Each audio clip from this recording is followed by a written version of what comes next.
there's a whole dynamic of a dynamic of energy that we are bouncing up against here. It is almost like it is a real judgment of evil, of good and evil, and in fact that it has nothing to do with good and evil, and it really simply only has to do with the interaction, physical, emotional, and spiritual interaction of the masculine and the feminine.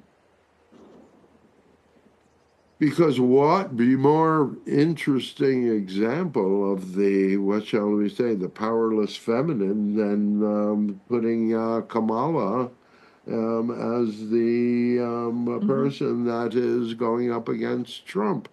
It would almost make you think that the Democrats did not wish to win. So too, I'm just curious, what do you mean by that? What, when you say they put her up almost as if they didn't wish to win, why do you think she was a The weak different, candidate? yeah, the difference in personalities, dear one. You know, the whole dynamic with doing, if in fact you are going to put up a candidate that is going to give a version of reality that is different than the opponent, then that person has to have a pretty good idea and a pretty good narrative around how to present that information to others.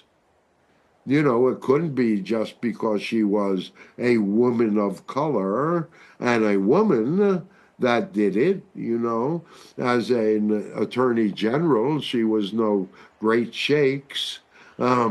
As a vice president, as a senator, she was very, very left. As a vice president, she was non existent. And so, if you look at the dynamic of the public image that is presented, she was, you know, people were wondering why they hadn't picked Hillary, because Hillary at least would have had some gumption, some grit.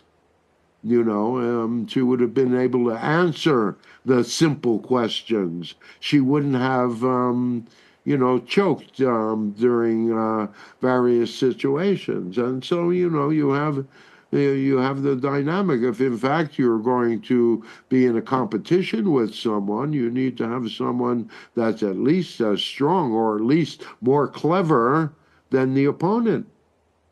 And the problem was that, and is that, in many ways, Trump is a performer.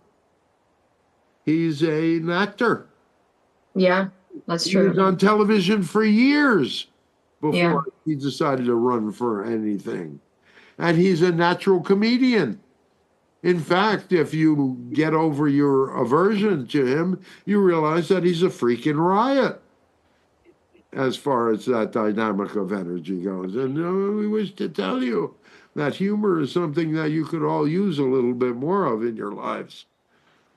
So, but in order to have more humor in your lives, you need to not take life so seriously.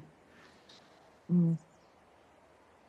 Because if you look at the dynamic, you know, you got through Richard Nixon. You might not remember it, but you got through Richard Nixon. You got through Gerald Ford. You got through Ronald Reagan. You got through George H.W. Bush. You got, you know, you got through Gerald Ford. You got through Bill Clinton.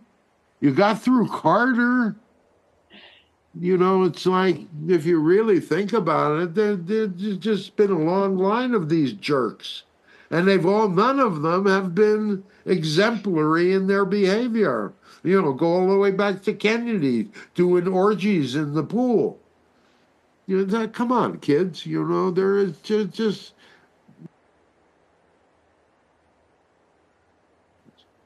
all right, really, you know, you're talking about periods of time. Periods of Yeah. time and individuals that take certain positions during that time. And so, you know, what we are saying to you is that none of them have been pure, none of them have been Yeah, and some of them have just been downright evil, you know, responsible for many deaths, responsible for many dynamics of energy that none of you even hear about because they were secret at the time. But there is no one innocent here. There is no one innocent on the planet unless you were just born. So, and then, even if you were just born, you're still programmed with the bullshit of your mother. So, anyway. All right. All right.